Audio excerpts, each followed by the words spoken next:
अस्सलाम वालेकुम जैन सियालवी साहब। वालेकुम अस्सलाम। और महबूब भाई क्या हाल है? हाँ जी अलहमदुलिल्लाह ठीक ठाक। जैन सियालवी साहब ਅਸੀਂ ਤੁਹਾਡੀ ਸ਼ੇਰੋ ਸ਼ਾਇਰੀ YouTube ਤੇ ਬਹੁਤ ਸੁਣੀ ਹੈ ਮਾਸ਼ਾਅੱਲਾ, ਬਹੁਤ ਅੱਛੀ ਸ਼ੇਰੋ ਸ਼ਾਇਰੀ ਕਰਦੇ ਹੋ। ਤੇ ਜੈਨ ਸਿਆਲਵੀ ਸਾਹਿਬ ਤੁਹਾਨੂੰ ਇਹ ਸ਼ੇਰੋ ਸ਼ਾਇਰੀ ਕਰਦਿਆਂ ਕਿੰਨਾ ਅਰਸਾ ਹੋ ਗਿਆ ਹੈ ਦੱਸੋ ਤਾਂ।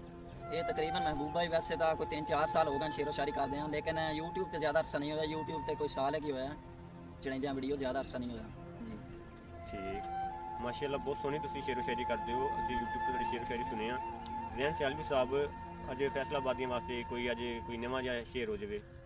जी महबूब भाई तुसी बड़ी दूरों इंटरव्यू लैन आए हो, थोड़ी नज़र शेर है कि दिल दुनिया कान मुनाफिक सही, तेरे कान ता यार पराए ना, जियो और होवे हुक्म ता रात अंधेरी विच कदे छोड़ के गए आध राह ना, और बनी लोड़ ता काविश भज पे अजमैशां तू घबराए ना, कोई इहो जी जा महबूब साबित कर जिथे तैं सदया असां आए ना। वाह जी।